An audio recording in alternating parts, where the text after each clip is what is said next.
Is everyone able to hear? Awesome.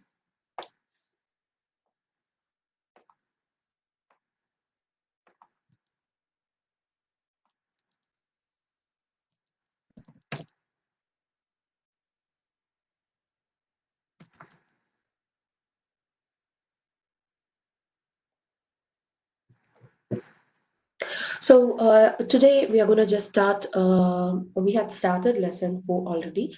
So today we are going to continue and complete this chapter. Okay.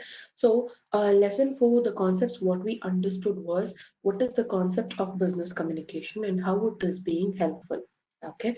So the concepts which we covered in the previous classes included just a quick recap. What is communication? What is business communication? Pursuant to that, we explain what are the features of communication, importance of communication, followed by how a communication process happens. Okay, and after that, we went with principles of effective communication, where we clarified the 7 C's of communication, that is clarity, completeness, conciseness, concreteness, courtesy, correctness, and consideration. Following this, we had to start, we started with additional effective requirements for an effective communication. For that, we understood how words needs to be selected, what are the messages that you send across, how you need to own feedback, think of the recipient, that is have a you perspective, not I perspective, and repeat if necessary, don't judge, and all these concepts we went across. After that, we completed a concept called as Johari window. So what we did in Johari window was how there are 4 quadrangles. The 4 quadrangles included open, hidden, blind spot, and unknown. So we clarified these 4 spots, and after that, we had to start with types of communication. So today we are going to start with types of communication. Just a minute. Um,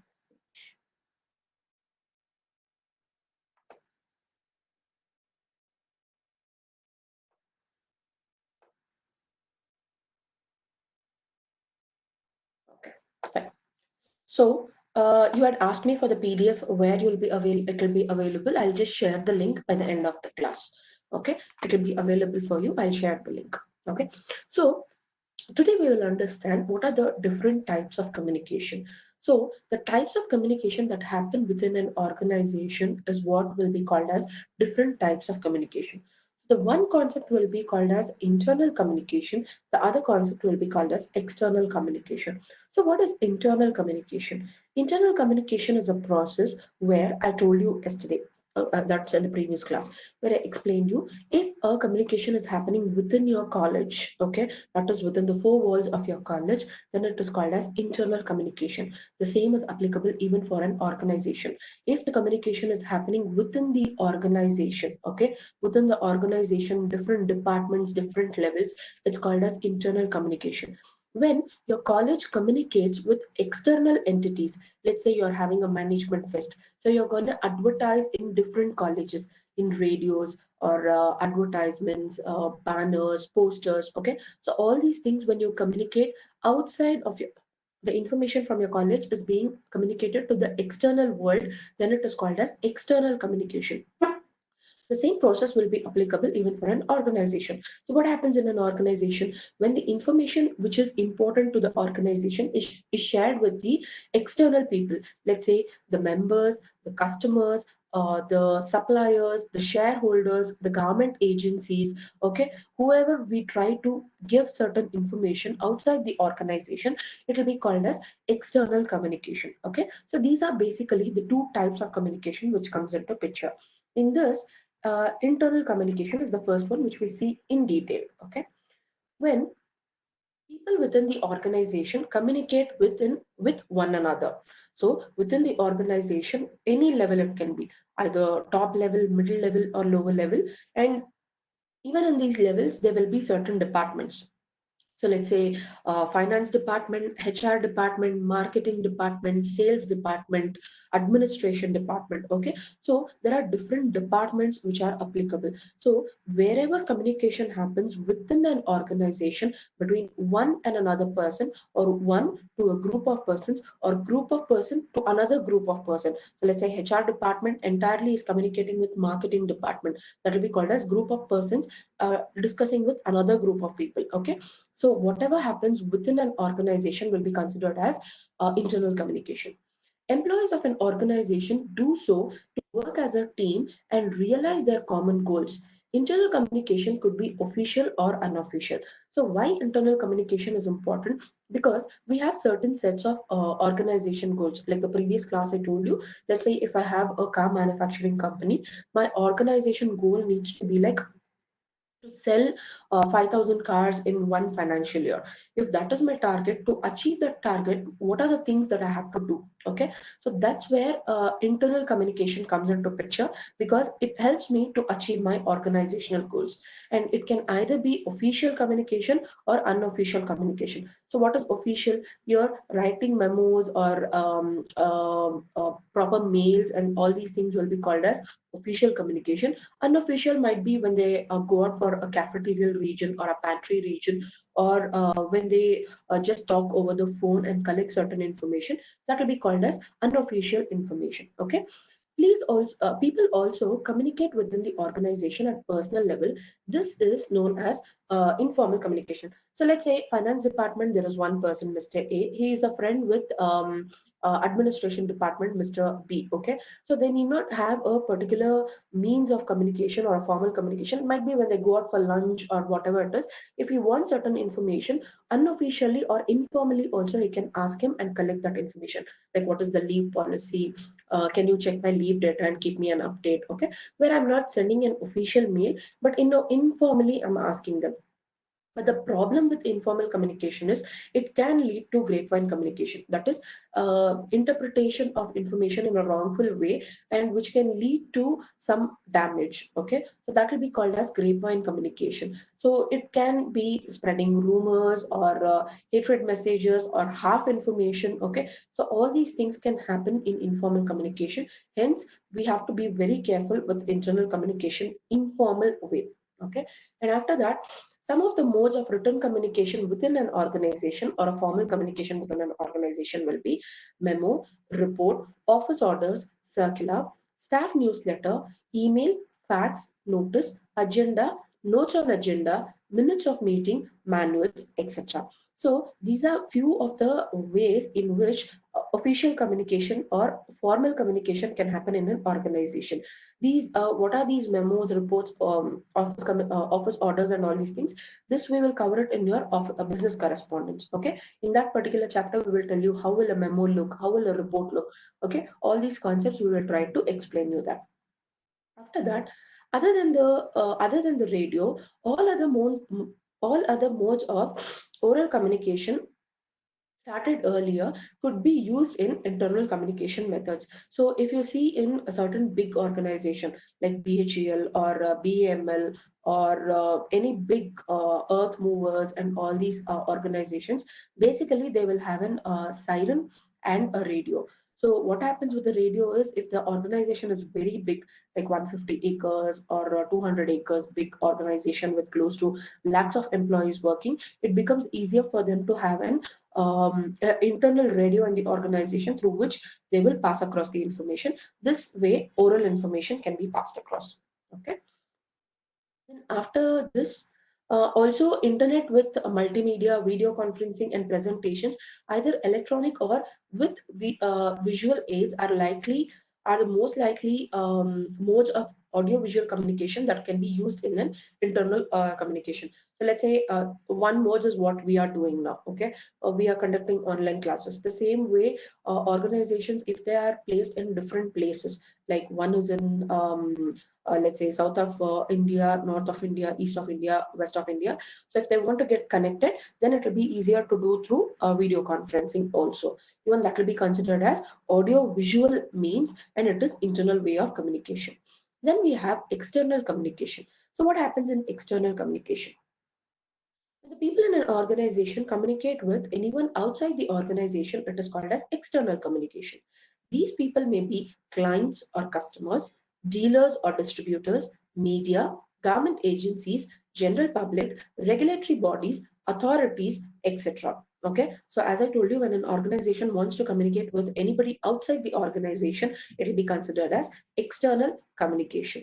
Okay, so what happens here? Letters and circulars, price lists, manuals, purchase orders, customized reports, brochures, and service calls, tender documents, advertisement, customer feedback materials are all considered as external communication methods. So all these information is something which is relevant to the organization to run its day-to-day organization functioning and ensure the organizational goal is being reached or received. Okay, for that perspective, what we do, we collect information from external world and incorporate with our internal goals.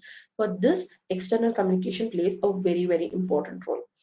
External communication has been mainly formal and largely documented, but there is an increasing trend to make it informal. So today it has been most of the organizations, if we see, they just keep it as a formal way where it is being documented. So whatever information I collected from my external world, I documented. But today slowly we are coming with a trend where we are trying to keep it informal. So informal is might be they'll call you and ask you how was the service. So if you call up any DTH service provider or mobile service provider, so they will call you in person. They will ask you, did you like our service? Can you rate our service? So all these things will be informal methods where they'll say our calls are being recorded. Okay, so that can be a method, or they can send you a mail. Okay, and ask you for a feedback or options there also, good, bad, ugly, or they'll give you a scale of 10 to 10 to 9 or sorry 1 to 10 or something like this, and they can ask you to rate.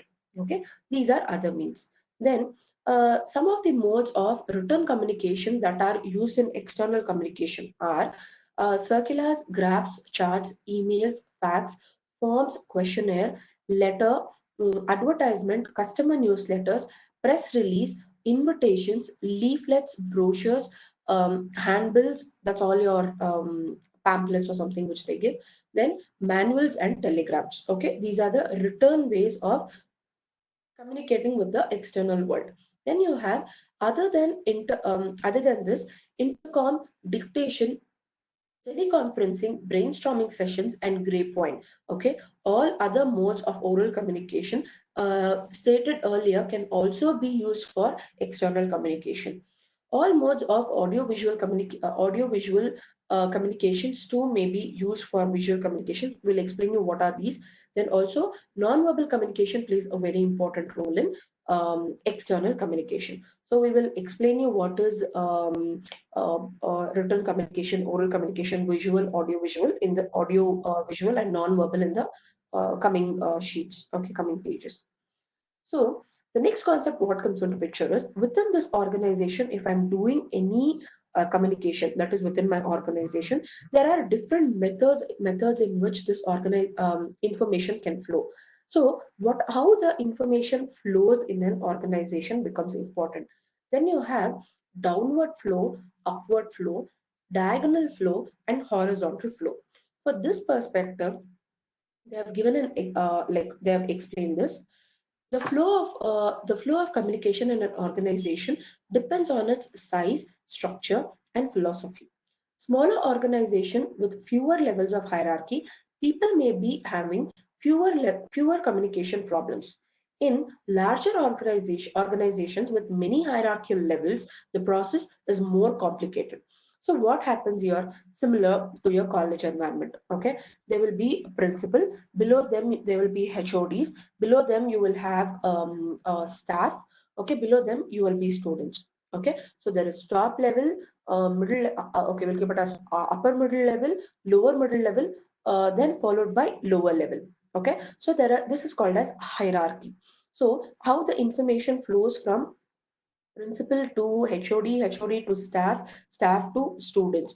The same way in an organization, if you see, there will be a board of directors. From board of directors, it will go to head of the department, that is HODs of particular departments, finance department, HR department, administrative department.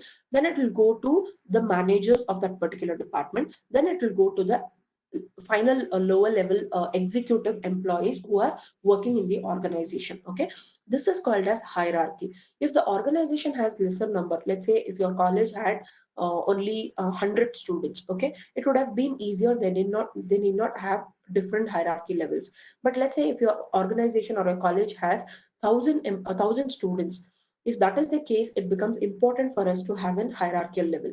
This is the same with an organization. When you have small number of people, it is not mandatory. When I have large number of people, it becomes mandatory for me to have different hierarchical levels. The information will flow from different hierarchical levels. So what happens in downward flow?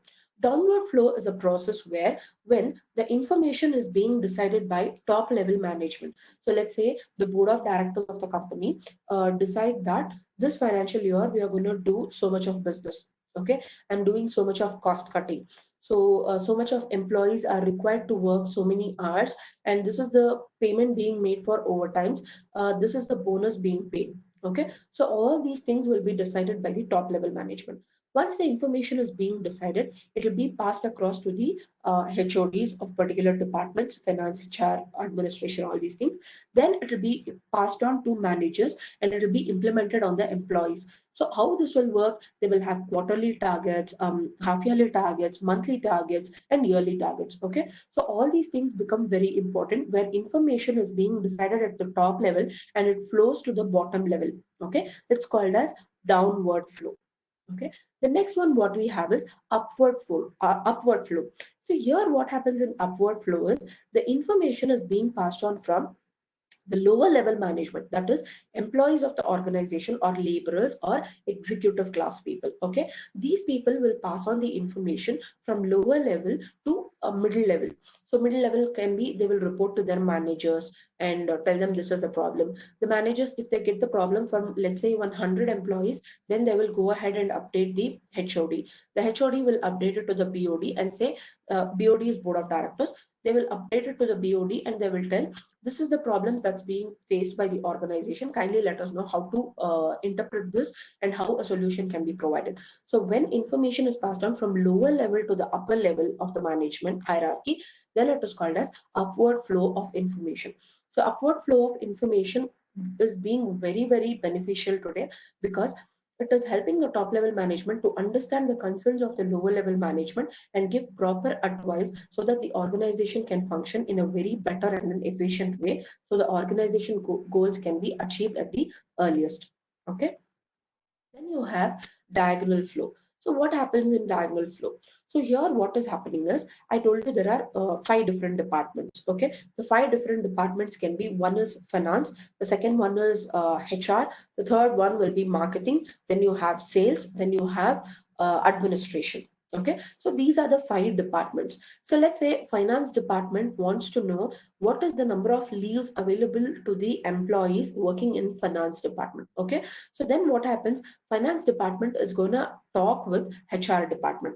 Okay, so when they talk with HR department, might be the HOD wants certain information, HOD of finance department wants certain information. He need not call up the HOD of HR department. Might be he knows some manager in HR department. He can call him and say, see, this is the information required for me. I want to know how many the employees who are working under me in finance department, how many days they have taken leave, or how many leaves are available for them. Okay, what is the benefits available for the employees working under me? So if they ask any certain information, it is a diagonal flow. That is, HOD of finance department is talking to HR manager. Okay, so it is a diagonal flow. These information where there is cross connection. Okay, so then it will be called as diagonal flow. When one department is communicating with another department, different hierarchy level people, then it will be called as diagonal flows. Then you have horizontal flows. So what happens in horizontal flows? People in the same hierarchical level. So let's say board of directors communicate with all the directors will be called as horizontal flow. Then HODs of all the department, when they talk only, when there is a meeting of only HODs in the organization, it will be called as horizontal flow. Then all the managers of the company, okay, only the managers, the board of directors or HODs will not come, or the employees or laborers will not be in that meeting. Only when a certain let's say training program is happening only for the managers, it is called as horizontal flow. So in a hierarchy level, if I understand the information is being passed only to that particular level in a hierarchy, then it is called as horizontal flow. So you have four methods. One is downward flow in the hierarchy chart, when it flows from board of directors to the employees at the lower level, it will be called as downward. When the information flows from employees to the board of directors, it will be called as upwards. In this hierarchy chart, we have different levels. When one department in one level talks with another department in another level, then it is called as diagonal. When what happens in horizontal is when communication is happening only between that hierarchical level people, then it will be called as horizontal flow. So these are the different four types of flows. So one, what we did was types of communication, internal and external. Then we had different flows. The flows are upward, downward, diagonal, horizontal. Okay. So apart from this, what becomes important? Then what comes here is means and modes of communication. So business communication is generally interpersonal, since discharge of business function requires interaction with one another. So what happens in different modes of communication? Here we understand what are the different methods, that is means of communication. It can either be verbal communication, or it can either be non-verbal communication. So what happens in verbal communication? In verbal communication, we have four types of communication. Okay. So the four types of communication are written, oral, visual, and audiovisual. Okay. So these are the four types of communication that will come into perspective. Okay, so these are the four types of concepts which will be coming into picture for verbal communication, and then you have non-verbal communication. So the first concept what we are going to understand in verbal communication is what happens here is the written or spoken messages that is used for exchange of information, ideas, or knowledge or thought. Words are being selected in the proper phases, sentences, and paragraphs depending on the result what is being required by the organization. So verbal communication is a process where the words which I want to express will be gathered, and based on that the information will be passed across. So what happens here? There are four types. The first one which comes into picture is written communication. So in written communication, it may require drafting of letters and circulars, proposals, memos, business reports of various kinds. So here all the information what is being communicated will be in a written format, and it will be documented. That is, it will be gathered and saved for a future perspective. Okay. So what are those different types of written communication? The first one is memo. See all these, what does memo mean? How does an order look? How does an office circular look?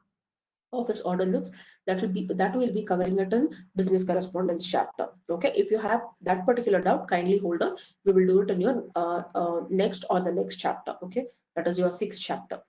Then we come across with different methods of written communication. The different methods of written communication are memo. The next one is reports, office orders, circular, graphs and charts, staff newsletter, email, uh, form or questionnaire, letter, agenda, notes on agenda.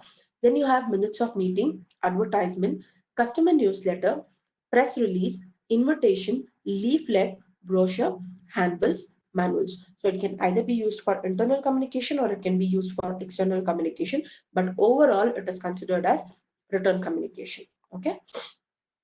So what are the advantages of written communication? What happens with written communication? It allows us sufficient time for planning the document. So before I draft a document, I will have sufficient time. I can think what is the input required, what is the output required, so how I want this information to flow, how I want to present it. Just like when a question is being asked, how you answer it. Okay, you think and only then you start writing it. The same way in written communication, we have to wait, we have to think, and after that we can process the information in a particular format.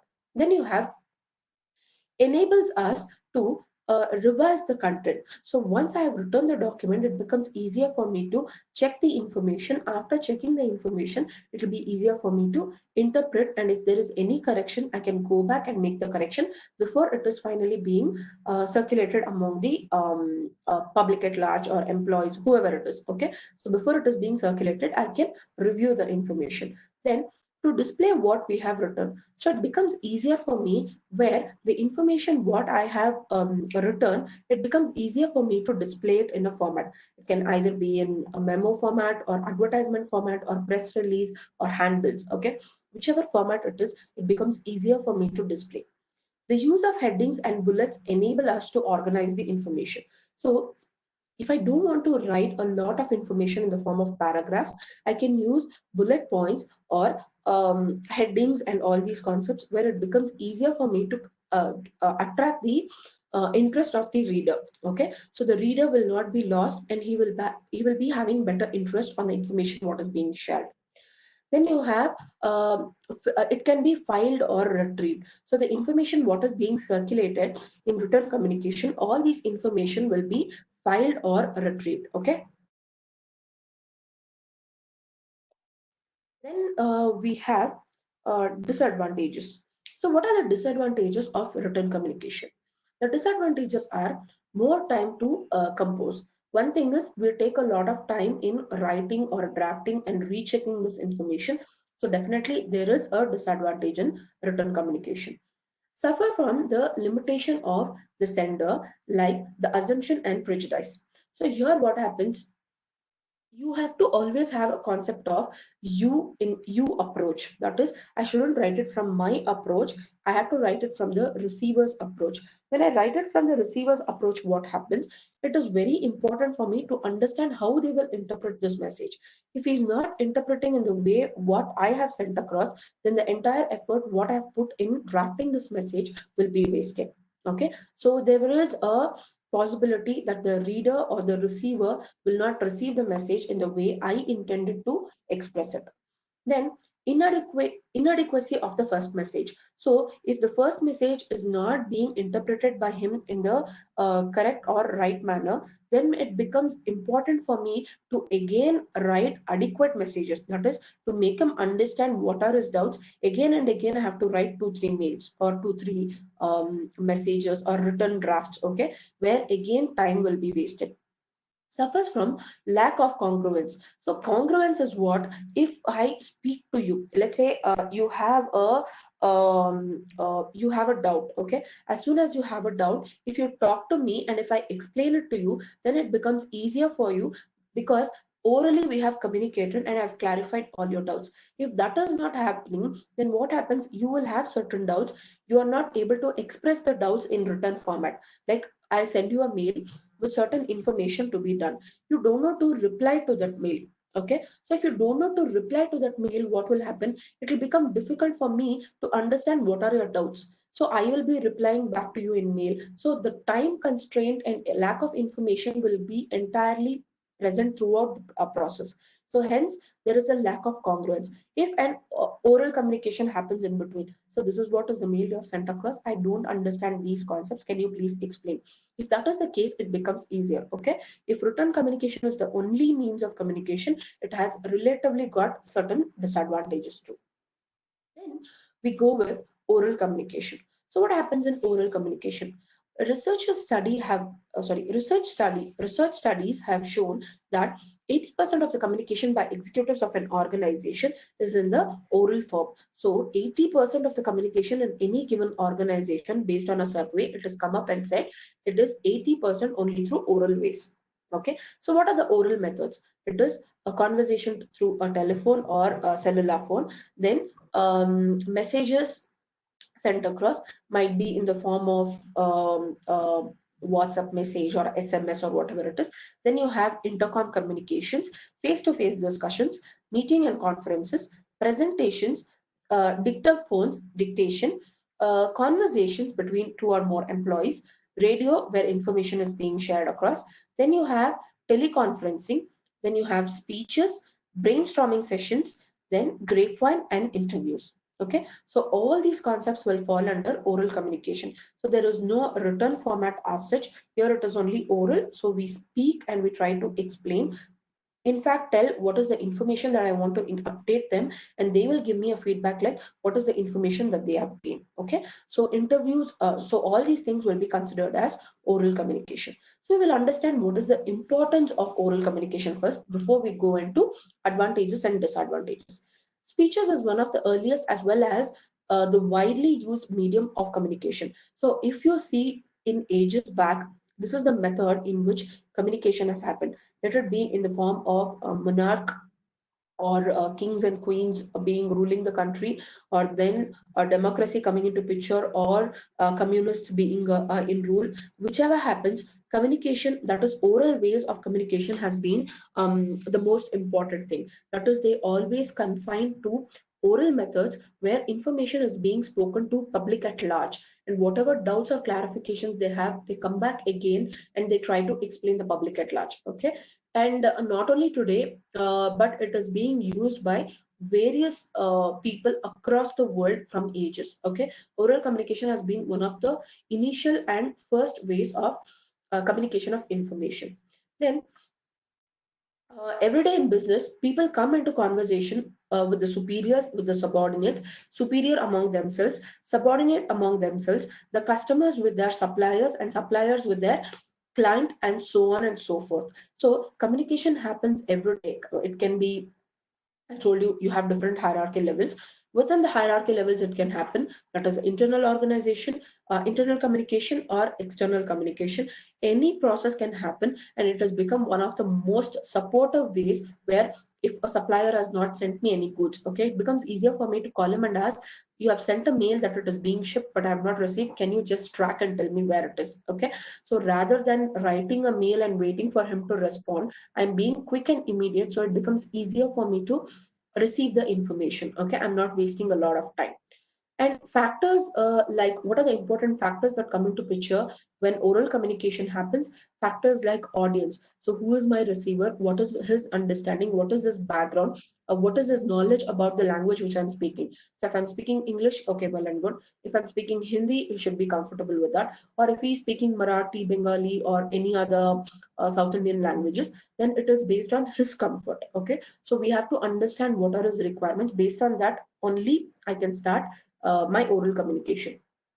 The next one is size of the audience, whether it is a small size, whether it is 10 people or 5 people or 100 people or 1,000 people. I have to understand which method of oral communication I have to go with. Okay, whether I have to have a dais and then I have to explain, or can I call them into my conference room and whether I can explain them there. Okay, the degree of significance attached to the information to be spoken. So let's say the information is very, very important, it is urgent, or a target needs to be reached. Okay, if there is anything like this, first we have to understand what is the importance or significance of the information that needs to be passed.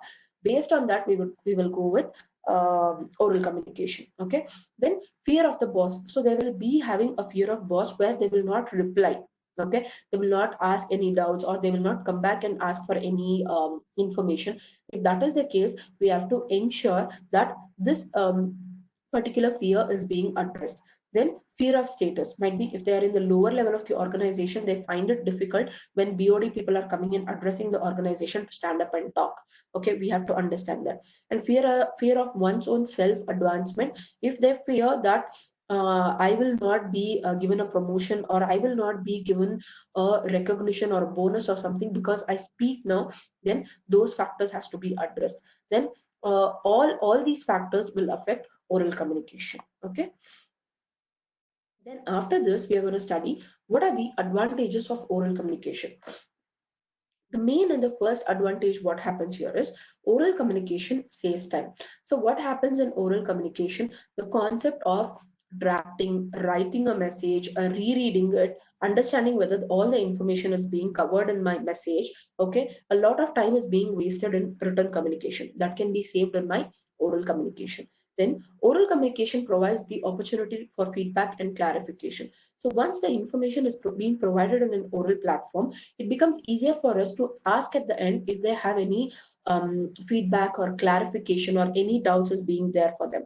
If they say yes, we didn't understand this particular concept or this particular concepts, it becomes easier for us to sit and explain them those concepts. Okay, so that perspective, if we study, it is relatively easier in terms of having an oral communication, because immediate feedback will be provided to them, and there is no time, okay, for them to create certain doubts and develop those doubts. Then oral communication helps to convey the message more appropriately with suitable tone, voice, and use of words. So we can understand the mood of the listener or the audience. We can understand what they are expecting. If they are not comfortable, we can tell them this is the way it's going to work, and we are going to change the words suitably for them. Might be the language what I'm talking might not be understood by them properly. Might I can use a different language, okay, or I can use a local a verbal like a native language, and I can try to explain them all these concepts. When I try to do all these things, it becomes easier for us to ensure the complete information is being passed on to the listener or audience. Then oral communication is an effective tool of persuasion in management. So it becomes easier for me in persuade and ensuring that whatever superiors, executives, or board level BOD people, or managers, or HODs, okay, if they want to communicate certain views and ideas and ensure that employees are motivated to work towards that, it becomes easier for me to interfere and check what is going wrong and help them work in the proper way. Okay, then oral communication is very effective in communicating with groups. So it becomes easier for us when we have to communicate with different groups. Let's say the BOD will instruct the finance department, like all the HODs, they will call and they will tell this is the information to be passed across to the organization. Okay, if that is the case, then they will tell it to the HODs. The HODs will call everybody who's working under them in that particular department. They will pass it on by group. Okay, instead of calling the entire organization, it will be easier. Whatever is related to finance department, that will be passed across to the finance people. Whatever is relevant to administrative department or production department, it will be passed on to that particular department. It becomes easier for us to pass the information to the relevant groups what is working in the organization or outside the organization. Then oral communication is more economical because the time consumed is less. People are being more efficient, and I'm getting immediate feedback. I'm not spending my time on having a computer, having an internet connection, employing a person to draft a mail and then send it across and wait for the feedback. Okay, all these costs can be reduced. Hence, it is considered to be economical. Then withdrawal of oral communication is comparatively an easy task. So what happens in oral communication? Let's say I have told some wrong information, and the wrong information is not being proper, or somebody says, "Sir, this is not being clear. I think this is the amount to be added, or this is the figures to be added." Okay, if they give any certain clarifications like that, it becomes easier for us to correct the information immediately. Okay, oh, I think this is wrong figures. We'll come back and give you the right amount. Okay, so this becomes easier for us to withdraw and tell this is the particular information, kindly go across and use this information. Okay, then you have disadvantages of oral communication. So what are the disadvantages of oral communication? That is, you everybody equal mention is required. So what is equal mention? Let's say when I'm doing an oral communication, that is BOD people are doing oral communication with all the departments in the organization, okay, and different levels of hierarchy. Then they have to give equal importance for all the employees in the organization. They can't consider only HODs and speak to them, or give more importance only to finance department and talk, or give more importance to production department and ask them to talk.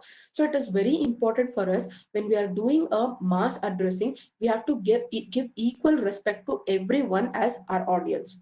Then attitude of the sender and receiver of the message. So the next very important thing is we have to ensure that the attitude of the sender and the receiver is neutral. So sender is giving lots of update, they are giving more information, but the receiver is not ready to accept the information, then it is a loss. Okay, so the receiver should also be in an open mind where they are ready to listen and understand what's being explained. If they're hanging over with the previous doubts or previous clarification, then they will not go with the flow. Okay, so it's always advised that the sender has an attitude and the receiver has to adapt to the attitude and ensure he is receiving as much as information that he can. Then communication is not a communication is not a one-sided activity.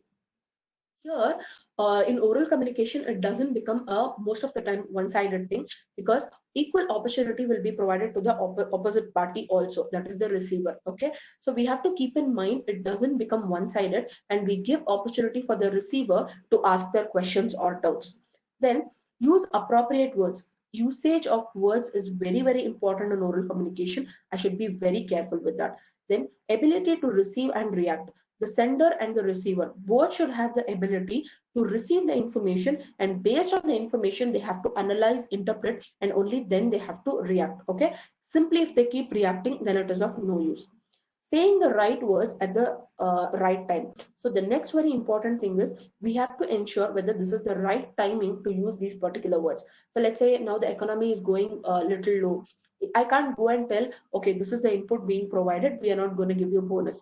Or I can't say you are being fired, or 50% of your salary is being deducted. So when we give certain information like this, I have to be very careful and ensure the information is passed on in the right way. Then they should have a habit to listen. So the listener should have the patience to listen. Okay, if they don't have the patience to listen and understand and interpret concepts, it becomes very difficult. Bad or partial listening is also a very negative point here.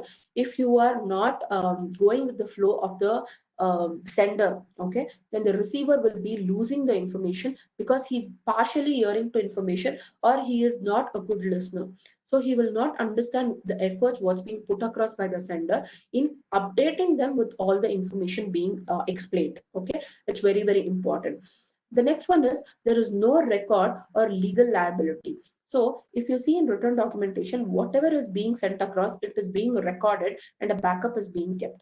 But in case of oral communication, it is not being recorded or it is not being preserved. Okay.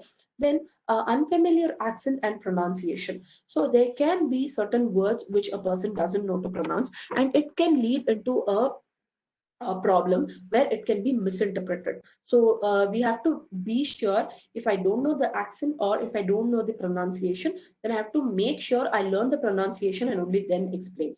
I should also reduce my mother tongue influence when I'm speaking a particular language. Not just English, might be any other vernacular language when you speak. We have to ensure that our mother tongue influence is not being there on the other new language which I'm using for oral communication. Okay. Then the concept that comes here is visual communication. So what are the visual communication? Visual communication is the expression with the help of words, pictures, or combination of both. So how it will be explained? It can be in the form of graphs, tables, charts, maps, models, demonstrations, slides, flip charts, neo holdings. Then you have printed, painted pictures, or internet without the use of multimedia. Okay, so without multimedia also we can send across images in through internet. So how it is being useful? The main thing is it is a useful tool for conveying information. So I've already told you what is the production: monthly, quarterly, half yearly, yearly, region wise, north, south, east, west. Okay, if I want to input certain information, rather giving it in a written data, if I give it in the form of graphs, it becomes easier for people to understand and interpret. Okay, so it can be in bar graphs, line graphs, or pie charts, whatever you want. Okay, or pictures, or any other ways. When I'm trying to give the information, it is more attractive and it can stay in the memory of the receiver for a longer time. Okay, so it has been a very important tool in conveying information. Then it makes the data and any relationship between variable clearer and easier. So what happens is the information what is being shared, it is very crisp and clear along with the exact numbers. So that is the chances of being lost in between, the receiver not receiving the information, is very less when the information is sent across in visual formats. Then you have, it is more capable of attracting and retaining the attention of the receiver for a longer time, and they can remember the information for a longer time when it is presented in the form of pictures. Okay, that's visual communication. Then you have audio visual communication. So here what happens, they include oral means along with visual communication. That is what we are doing. So we are explaining you each concept. Along with that, we are also displaying the PDF. So in the PDF, when we are explaining, so you will understand where the particular information is being passed on and where it is available. Okay, this is what is called as audio visual communication. Today, with the help of information technology, it has become easier for us to explain each concept through audio-visual means. So the different means what is coming to picture today is, one is television, video, cable. This was there from long time, where they used to explain like news and all these things. Then you have cinemas, like documentaries and informative short films and all these things. Then internet with multimedia, video conferencing, and presentations using visual aids or electronic presentations. Okay, so all these things become relatively very important in sharing audio visual communications. So what happens in audio visual communication? The greatest advantage of this method is stimulating the sense of both sight and hearing. So you people are seeing the information as well as you are hearing the information. So this is one of the biggest advantage in ensuring that this also enhances the effectiveness of the message that is being conveyed. Okay, the information what we are trying to convey will remain in your attention for a longer span. Okay, so if you just go back and study this information, you might regain like whatever is being explained, you can recollect those information and then you can study it back. So with this perspective, it becomes easier when audio-visual means are being utilized. Then wider reach and the fact of the message. So the other big advantage is we can reach to n number of people. So if you see this particular class is being hosted for close to 1,100 students, where we understand this information is not sent across only to particular people. This is throughout the country what we are teaching. So the message can be passed across to n number of people through audio-visual means. Then the only disadvantage what we have here is high cost factor. The cost factor what is being incurred by the sender will be relatively higher. Okay. So apart from this, these were the four methods of verbal communication. Now we enter with non-verbal communication. So what happens with non-verbal communication? The different methods of non-verbal communication are facial gestures. So when I'm explaining something or when a teacher or any sender, okay, basically a sender sends you certain information, if you nod your head or give a positive message or if you smile, okay, so all these things will be considered as your non-verbal expressions. So it can either be your facial expressions or it can be gestures or it can be movement, positive movements, or it can be a eye contact which you're retaining with your speaker, then nodding your head and physical appearances. Okay, so all these things will be considered as my non-verbal communication. So non-verbal communication is something where words or written words or oral words are not being used. Okay, it's just your body language, how you're responding to the information what it is being sent. So you can be frowning or you can be smiling or you can nod your head or you can have an eye contact. Okay, all these things will be considered as a good method in which you are connecting yourself with the speaker. Okay, so these are considered as non-verbal communication. Then the concept what we get into is choice of means and modes of communication. So now we have explained verbal and non-verbal communication. After that, we are understanding in an organization, if I have to implement a communication method, what are the things that I have to first analyze? Okay, so the few of the things which I have to analyze when I want to implement certain things in an organization will be organization size and policy, nature of the message that is being sent, distance involved, cost factor, and resources. Okay, so when I want to implement a method of communication, either it is written communication or oral communication or audio visual or internal communication or external communication, if I want to choose which is best for my organization, before I implement this, I have to ensure the certain factors I study in my organization. So what are the things that I have to study? These are the five things. Okay, we will explain this now. So the first one was organization size and policy. So here we have to first understand whether the organization size is small. So whether do I have 50 people, or do I have 100 people, or do I have 1,000 employees? Okay, so I have to first understand how many people are working in my organization. So based on that, I can understand whether I can go with oral communication or should I go with written communication. If there is a smaller crowd, then it is easier for me to go with oral. If it is larger, then I have to go for return. So once I understand this, then I will form what is the method or the mode in which communication will be practiced in my organization. Okay, so I can say if there is a leave policy, or if there is a sudden update or something, it will be given through oral methods. If there is a long-term impact on the information that is being shared, it will be in written format. Okay, so based on this, I can go ahead and choose what is best for me. Then after this, cost factor. So I have to understand what is the cost involved. So let's say my organization is working only from Bangalore, or if my organization is working only from Delhi. Okay, so if these are the only two places, then it is a different method. But let's say I have marketing departments in different places. I have to send across information. If I have to send across, I have to ensure what is the cost involved. So today we have a better methods where we can have a WhatsApp update, or we can have a mail being sent. We have smartphones and all these things. But previous 10 years back, okay, before the concept being widely used 10 or 15 years back, it was very important for us to understand what is the cost involved, because the information which had to be sent from let's say from Bangalore to Delhi couldn't be sent through mails. Okay, so mails were relatively an expensive way. So mails, whatever we had to send, we had to compress it and send it across in one mail. Okay, because each MB was being charged. So that is the concept which was being involved. For those perspectives, cost factor played a very important role. But today also the cost involvement is relatively there in terms of the place that you're hiring, the systems that you want to install, the networking development, what you want to do. Okay, all those things will be involved. We have to ensure what is my organization overall strength. Based on that, I will implement. Then the nature of message that is being sent. So the information what I want to send, is it being very confidential in nature? Then I can't send it through WhatsApp or message or call. Okay, I have to send it through email.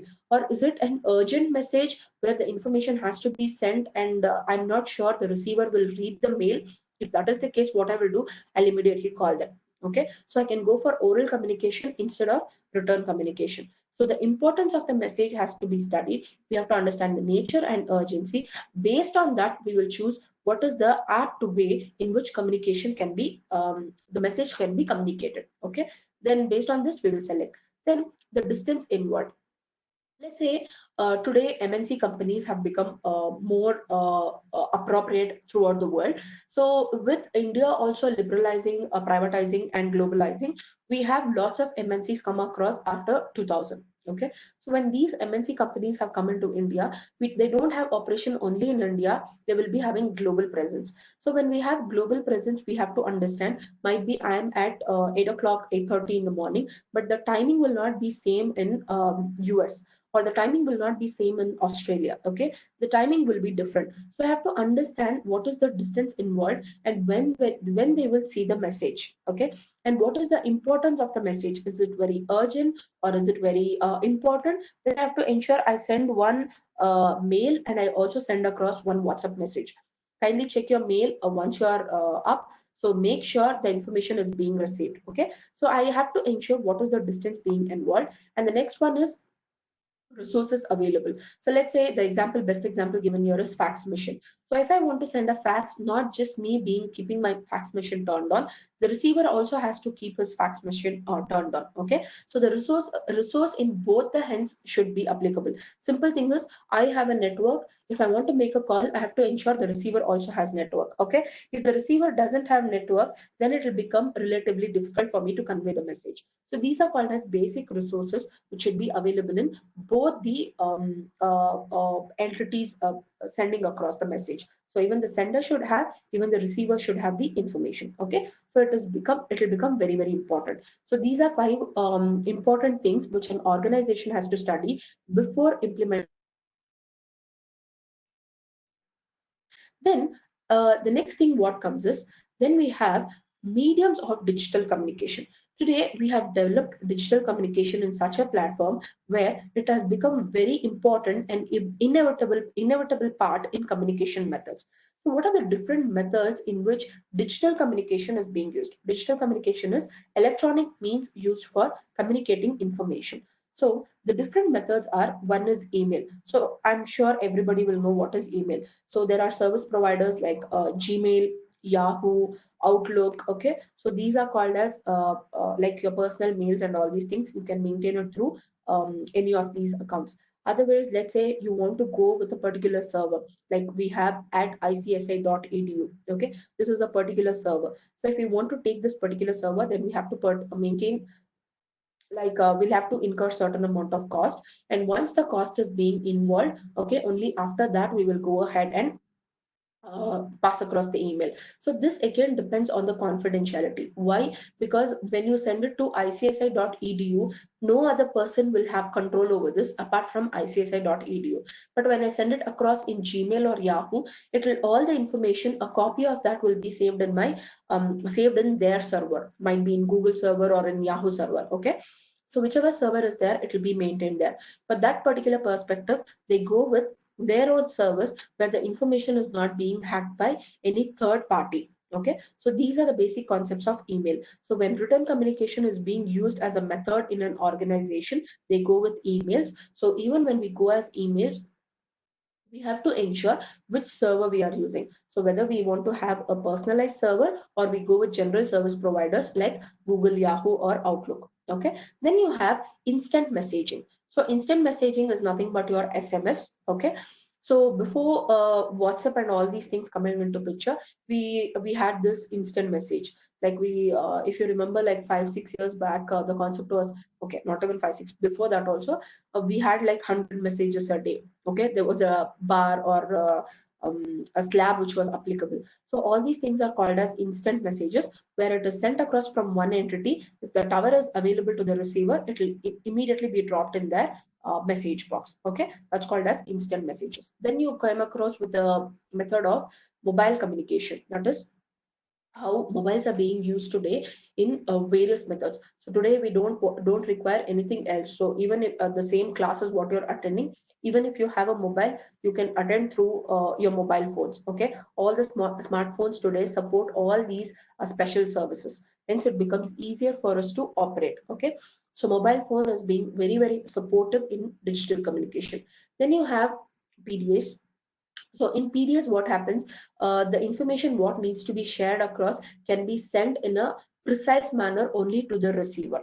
Then you have forums or new groups. Forums or new groups will be your just like WhatsApp group. Okay, you have WhatsApp group. The same way, if you come here, here even in CS we have CS South India group, CS North India group, or CS Karnataka group, CS Maharashtra group, CS Gujarat group. Like this, we have groups, and inside this also we have each group. Like might be if you complete the CSEAT group, they can make you one group also. Okay, so all these groups will be available where information needs to be shared only to that particular group of people. It will be sent across. Like let's say the exam dates are going to be on June 6th, July 6th, or something like that. So when we want to share this information, it becomes easier for us. We are not sending it to executive people or professional people. We are sending it only to foundation people, that is CSET people. So when their exams are going to be conducted, how it will be conducted. So where groups are being formed, it becomes easy in an organization also to send across the information to relevant people who it is applicable. Then you have blogs. Okay, so what happens in blogs, like if you're following any travel blogs or anything, if I want to go to a particular organization or a particular place or something, if I type on this particular name in Google, you will find so many write-ups coming on this. These are called as blogs. So today, if you want to read or study certain things, then it becomes easier for you to understand these concepts, and based on that you can go ahead and have an understanding. Based on that, you can interpret the information what is being shared to you. For these perspective, we go and study blogs. Blogs are nothing but websites which are available in your Google or any other platform. Even in ICSI, we have blogs where if you want to study about rights issue, or if you want to study about bonus shares, okay, like this, any concepts, we also give you PDF material related only to that particular concept. That will be called as blogs. Then you have Skype. Skype was more or less a concept which came across in 2005, where initially that was one platform. Today we have WhatsApp and various other things where we can do video calls. But initially Skype was one concept where video calls was possible with the help of internet, audio visual calls, sending instant messages, or getting connected with within the organization if they have multiple zones. That is, if I have an office in India, America, Australia, and all these places, if I want to get connected, Skype was one method which was being used as instant messaging. Okay, even today, most of the organizations use Skype, but they have secured it for their own service. Okay, so they have bought a particular concept of Skype, and they have told it has to be secured only for us, and whatever information is being shared between our employees, it should not be served in your main server. It should be served in our server which we have bought. Okay, then you have video conferencing, generally like what is happening here. Okay, instant messaging, PDAs. Okay, people were asking for PDA, it's personal digital assistants. So just like your Siri and all these things, what we have today, we have apps which will help us follow up what is happening in our a day-to-day life, like alarm and all these things. What we said, that will be called as PDAs.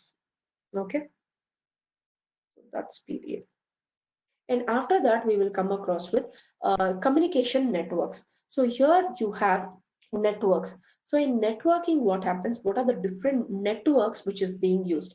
The networks will be vertical network, circuit network, chain networks, wheel network, and then you have star network. So we will understand how these networks are working.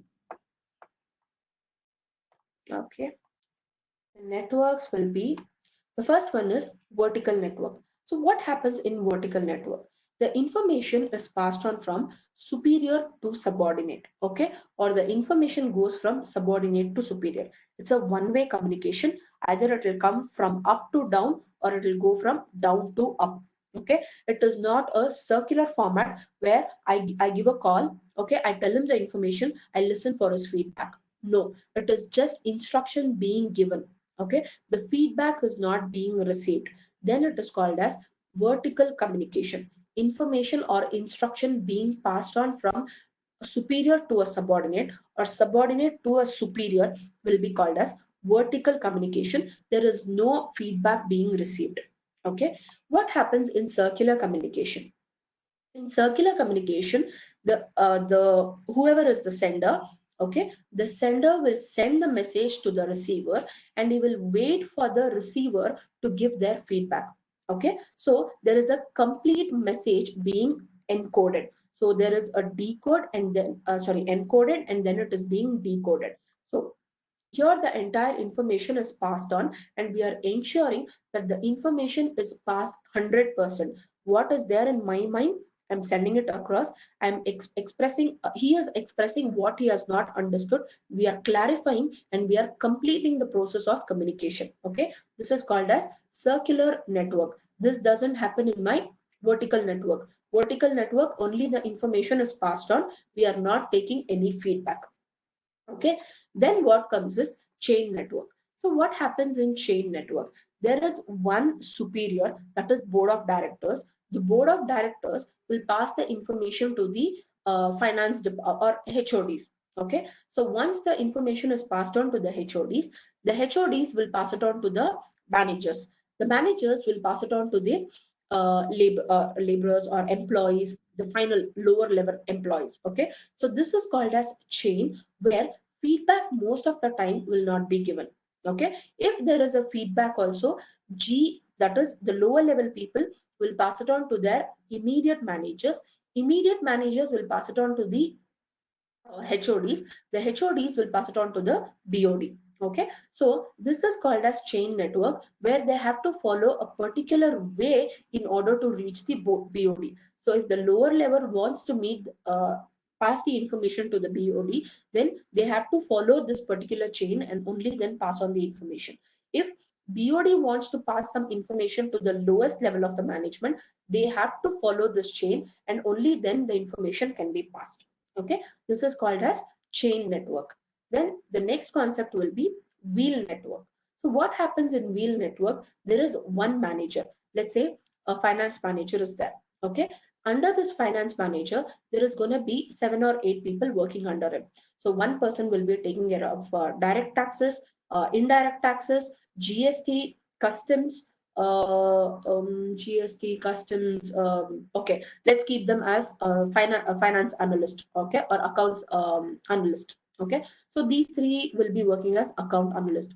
So these are the people who are working on each department separately. Okay, so if this particular person has any doubts with GST, he will talk with finance manager, get his doubts clarified. If there is anything related to in direct taxes, this particular person will talk to his finance manager. He will get the clarification and he will do his work. Okay, so nowhere GST person is interacting with direct tax. Direct tax is interacting with indirect tax. Indirect tax is interacting with customs, exports. Okay, so each person here will not interact with one another. Their only interaction will be with their finance manager. Okay, this is what is called as wheel network. So the control is with one centralized person. He is the person who is going to control with all the different entities. Okay, then you have star network. So what happens in star network? Star network is a network which is just open. Okay, anybody can talk to anyone. The information can flow from any starting point to any ending point. Okay, there is no particular method in which they are going to interact with one another. So the interaction can happen within the organization or internally or externally in an organization by any person to any person. There is no hierarchy, there is no particular method, there is no ways in which a communication has to happen. If this is the format, then it will be called as star networking. So I'll just explain you in short or revise it in brief. So you have vertical network. Vertical network is just the message is passed on from superior to subordinate, saying that tomorrow we are working from instead of 9 to 5, we are working from 9 to 7:30. Okay, so this is just an information being passed on from superior to subordinate. Okay, this information is not looking for a feedback. That is called as vertical communication. Then you have circuit communication, where the sender passes the information to the receiver. The receiver, if he has not understood, he is going to give the feedback. So the entire process of communication is going to be completed in circuit communication. Then you have chain communication. If the hierarchy, there are different levels of hierarchy in an organization. If BOD wants to communicate with the lowest level in the hierarchy, that is the lower departments, employees, then they have to follow a particular chain. They have to pass the information to HOD, employees, HOD, managers, and then it will come to employees. If employees want to communicate with the BOD, then they have to pass the information to their managers, then it will go to the HOD, then finally it will go to the board of directors. Okay, this is a particular way in which communication has to happen. Then you have network, a wheel network. In wheel network, what will happen? There will be a centralized person. For example, I told you finance department. There will be a finance manager. Under him, we will have different departments like GST, income tax, direct tax, indirect tax, customs, exercise. Okay, all these people. Each person will be directly handling certain taxation. If they have any doubts or clarification, they will talk to the finance manager. They will get their clarification done, then they will come out. Okay, this is my wheel network. Then you have star network. We don't follow any particular format. Whoever wants to talk to any person, they can go ahead, communicate, have circular networks or vertical networks, whatever they want, they can follow within this format. It is entirely an open networking system. Okay, that's called as star network. Then we understand what are the barriers to communication. So the barriers are difficulties what's being faced in terms of communication. Okay, the first one will be lack of planning. So what happens in lack of planning? Before we start communication, we have understood what are the different methods of communication, what are important for an organization, what are the different flows, what are the different networks, what are the different methods of digital communication, what are the modes of communication like verbal, non-verbal. Okay, so all these things, after we understand, we have to ensure we put efficient time in planning how the communication has to happen. Okay, the real factor comes in the way we plan how we want to send across the information, whether I want to send it in a written format, whether I want to send it in an oral format, or whether I want to go give a speech, or whether I'll go with informal communication or formal communication. So I have to understand all these things, and only then I have to start communicating with anyone in the organization. It is very, very important because I don't want to create any ambiguity or any misunderstanding in my organization. Okay, to ensure the work is happening in a very efficient and a smooth manner, it is very important for me to put enough efforts during planning, and after planning I go ahead and start with sending across the information. Okay, then you have false assumptions. There are possibilities that a sender is sending across certain information, and these information can have certain ambiguities. That is, the information is not being complete. Okay, I'm sending across certain information, but it is not complete. Might be, I will tell, the working timing is going to be 9 to, instead of 9 to 5:30, it's going to be 9 to 6:30. Okay, but I'm not telling whether it is Monday to Friday, or am I giving Saturday off, or will Saturday also be the same timing. Okay, there are lots of assumptions which can happen in an employee's mind. He might think, okay, every day I'm working 1 hour extra, might be Saturday they'll give me half day off, or every day I'm working extra, Saturday it might be lesser time, or every day I'm working extra, Saturday, Sunday can be a holiday. Okay, so when the information is not being clear, it can lead to lot of false assumption in the mind of the receiver. So kindly be sure, if you are a sender, you will keep everything precise, and only then you will send across the information. Okay, then ambiguity is also nothing but misunderstanding. Okay, just like assumptions, ambiguity will be the clarity of the message what I'm sending as a sender. Okay, as a sender, when I'm sending certain information, I have to ensure the information is clear. Okay, everything required needs to be provided. If I'm not able to write it in a big passage, at least I have to give it as bullet points and tell them this is what is going to happen. Okay, and we have to ensure that if there is any ambiguity, I'm reachable back so that I give them clarification. Okay, if you're not giving clarification, then these ambiguities will survive in the receiver's mind, and it will stay for a longer time, and whatever the final output we are expecting, that will not be reached. For this perspective, we always advise that when an ambiguity is being created or a false assumption is being created, kindly ensure that the mistakes or whatever misunderstandings are there, immediately it's being clarified. Okay, then you have distortion. So what happens in distortion? You are trying to communicate certain information, but the receiver is not understanding or taking the message in the right way. Might be you called a receiver, okay, and you told this is the information, kindly note and ensure the particular action is being taken. Okay, but the receiver might be doing certain other work, might be he's having his lunch, or might be he is in his timeout, or might be he is engaged in some other important activity. He might forget this information what you have told, or forget the activity what you have instructed him to do. This is a possibility where the receiver is not in a mood or 100% attentive to the information what you have given. Okay, they'll take half of the information, they'll leave half of the information. If this is what is happening, then the or the communication process will not be complete. So kindly ensure that even if you are a receiver, you give 100% importance to the information what's being shared by the sender.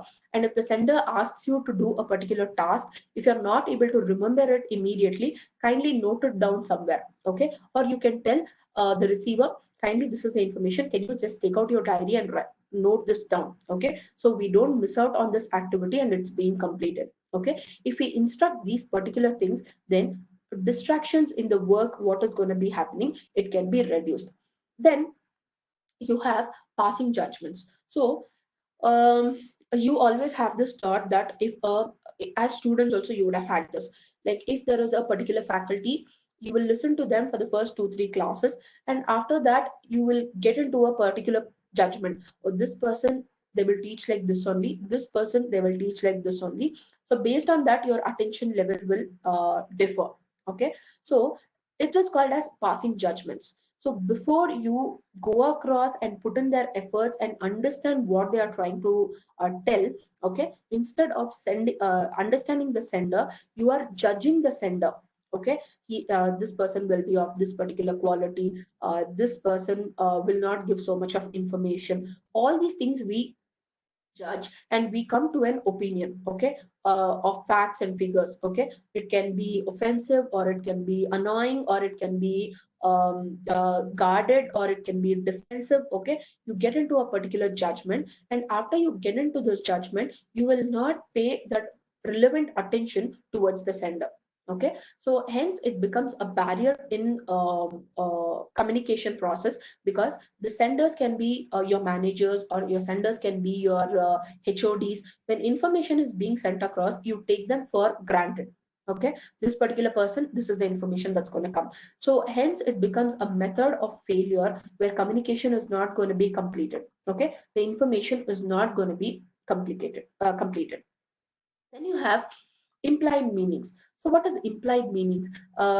If they say something, okay, if a particular word is being sent across to you, instead of understanding in the way what it is being sent, you interpret it in a wrong way. Okay, or you take it in an implied meaning that previously they told me this. I think this information is also related to that particular information what was given on that particular day. So let's say in your college they would have told your class is going to be 9 to 3:30. After that they tell you your break is going to be 11 to 11:15. So you will understand, okay, my timings is 9 to 3:30. In that I have a first break which is 11 to 11:15. Okay, so this is called as implied meaning, what we take with the previous information what is being shared to us.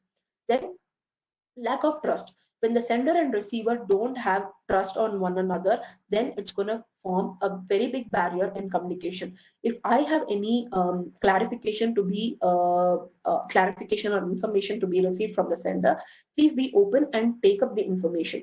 If that is not happening, then it will lead to lack of trust. Then problem of semantic distortion. The I told you what is distortion. Distortion is being diverted with some other work. Semantic is deliberately or non-deliberately you are trying to be away from the information. Okay, the framework in which the sender is sending the information, the receiver is in a different framework. Okay, he is not understanding the information. So this is called as semantic distortion. So let's say if a finance manager is speaking financial terms with an HR manager, okay, he might not understand all the nuances of what he's telling about finance. Why? Because this is called as semantic distortion. I don't know what you're talking about. I don't know the financial terms. I don't know what you understand by export duties. I don't know what is your custom duties. If you try to explain me that, I will obviously be disturbed.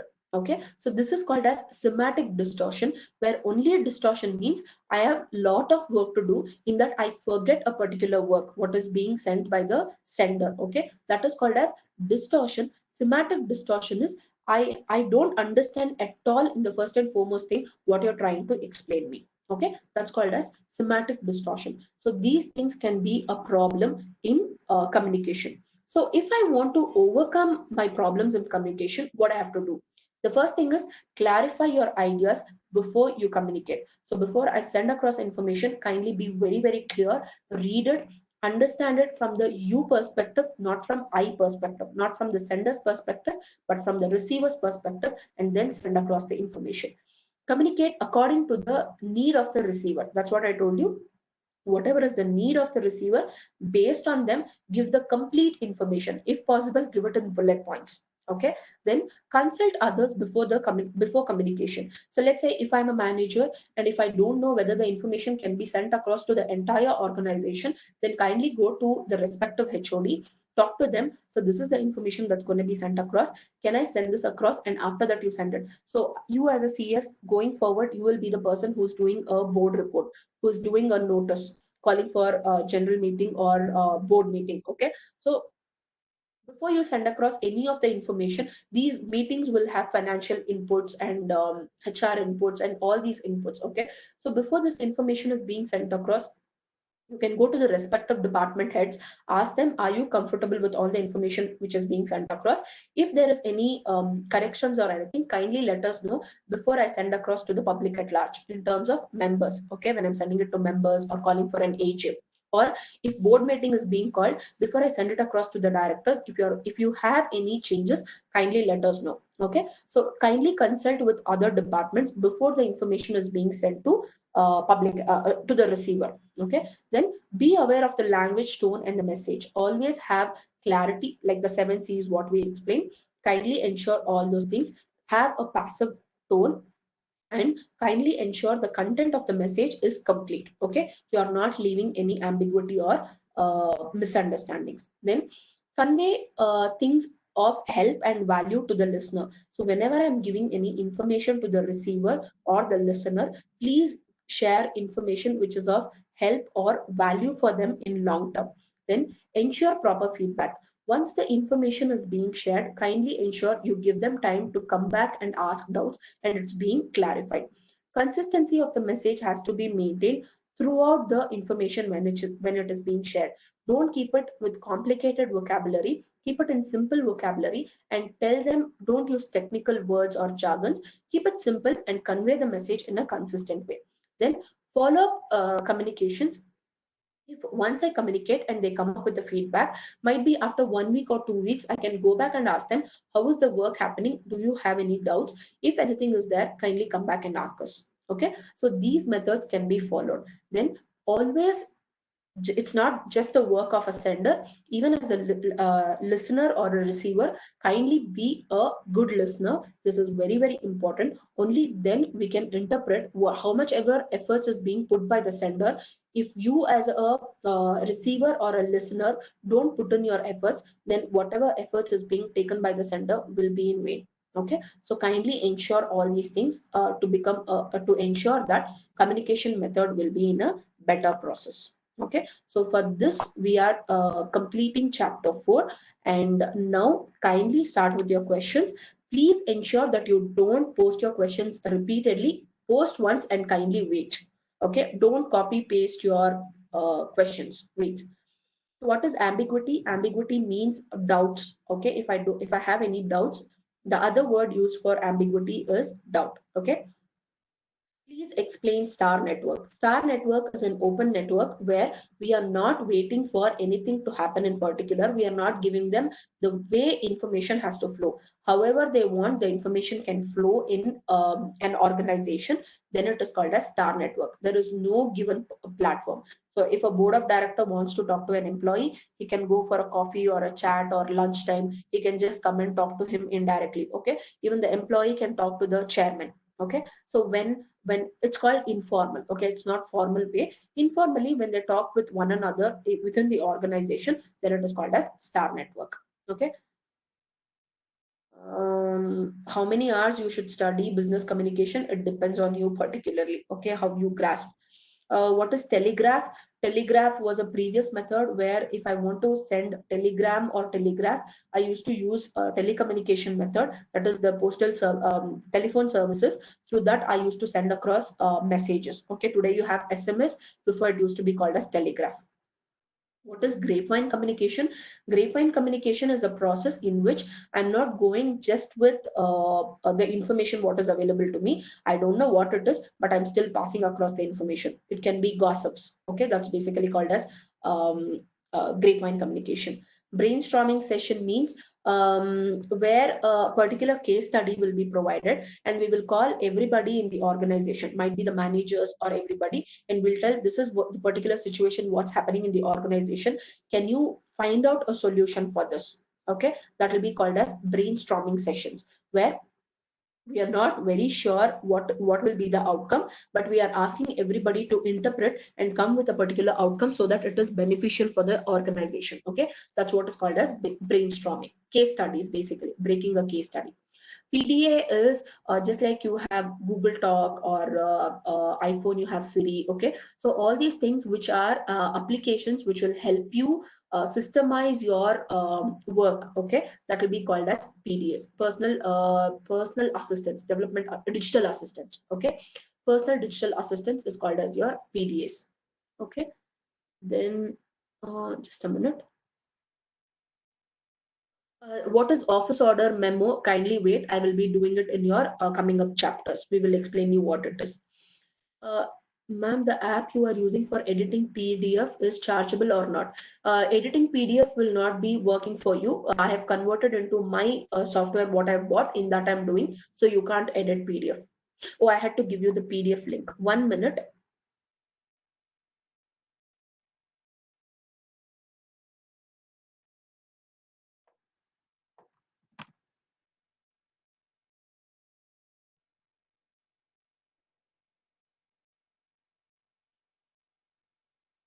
So I'll just give you the link. This is the link.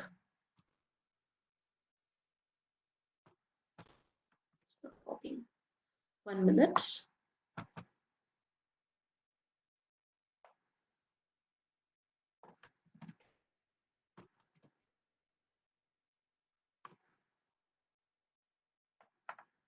Oh, sorry, I pasted it so many times.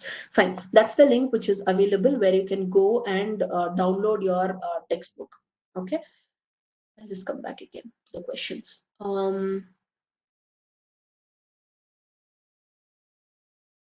Kindly don't copy paste your questions, please. It's repetitive. I can't. Any important question? I don't know who's this. Somebody's pasted C7 page number 5. Don't paste it so many times. It becomes difficult for us to answer. What is M? Okay. Where did I leave? Okay, what is MNC? MNC, multinational companies are called MNCs. Okay, this business communication and administrative communication are same or different. Most of the time, it is same. Okay, it depends on organization. As an organization, we call it as organizational communication. Seven C's. Seven C's. We have explained clarity, concreteness, all these things. Those were the concepts of seven C's. Okay, we can't explain it again the entire concepts because we have time constraints. Okay, your next classes will start. Then can we take calculator in exam? These questions you have to ask the chapter. Okay, kindly don't ask exam related questions. We will not be knowing. Then please provide MCQ related to this chapter. MCQs we will not provide, it will be provided in the chapter website. ICSI website. The mock tests what you have, those are the MCQs. Okay. Um, is grapevine similar to informal communication? It is a part of informal communication, but it is not similar. They both are different. Okay. Gossips will be considered as grapevine. Can you send PDF for the chapter? I mean, practical questions.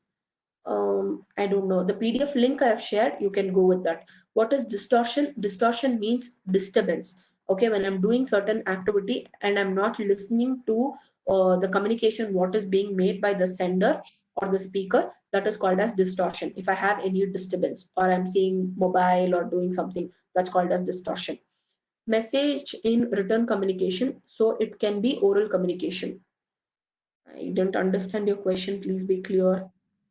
We will not provide any notes. What is blogs? Blogs means the write-ups what you find. So let's say Wikipedia is a blog. Okay, so if you want any information and if you go type that, it is called as blogs.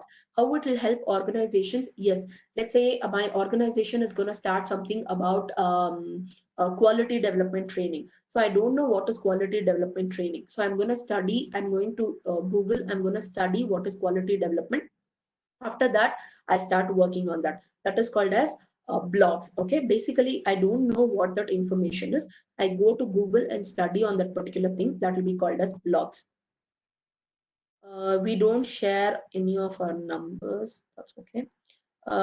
Dictaphone is over the phone when information is being passed across from one person to another person, and the other person takes short notes. That will be called as dictaphone. It's similar to dictation, but dictation is done with the help of telephone. Okay. What is the part of business communication in Viva? So in Viva, they will ask you all these questions. What are the different flows? What is important for organization communication? Something like this they can ask you. You can read all the headings. Okay.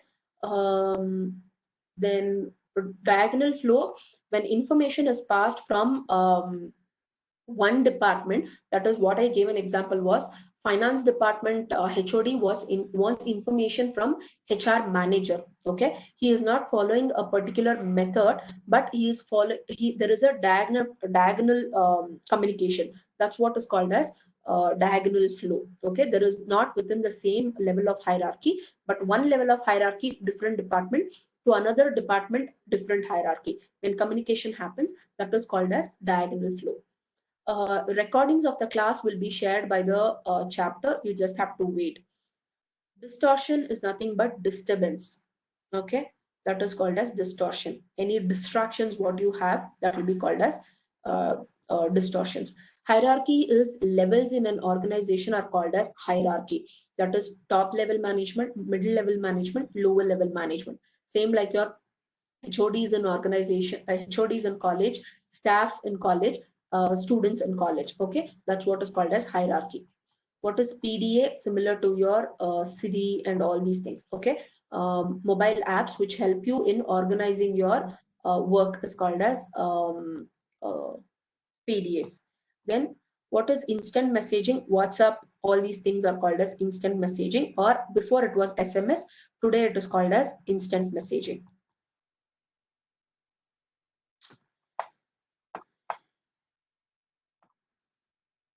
What is semantic barrier? When distortion is a particular method, then it's okay. But particularly, I don't know the information what is being spoken by the sender, like financial information or something like that. Then it is called as semantic distortion barrier. Okay. Um, what is intercom? Within the organization, there will be a telephone connection that will be called as intercom. Uh, cost of factors. I'm not understanding what is cost of factors.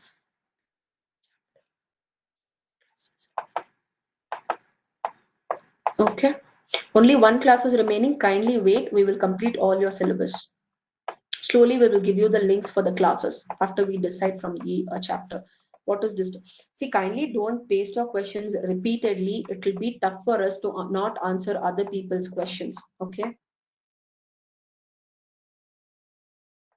Then you have semantic barriers. Yeah, it's explained. Then will questions be conceptualized? Yes. Highlighted PDF we can't share. It's not it will not be displayed in your system, so I can't share it. What is distortion? We have explained. A Johari window, I've explained. There are four concepts: known to me, known to others, not known to me, not known to others. Each one will have a different open, quadrangle, blind spot, hidden, all these things. When things pass on from one thing to another, then automatically everything will fall into open quadrangle. Open quadrangle is information known to everyone. When information is known to everyone, it becomes easier for interpretation. Okay. Oral calls always are not recorded, so it can be given up. Okay. Okay. So most of the things are being answered. Messages is return communication. So how can it be oral communication? We didn't say oral communication is return. Return is different. Oral is different. We have to learn parts of speech more deeply, or just given in PDF. Parts of speech, we will it is better you develop, you read it properly, because they can ask you as fill in the blanks. Remaining classes, we will let you know how many are there. Okay. Fine. We will just end the class for the day. And again, a request, kindly don't paste your questions repeatedly. It becomes tough for us to answer other people's question. Okay. And we will end for the day and we will meet again on Friday, 7:30. Okay. Thank you. Thank you. Thanks. We will just end the class for the day.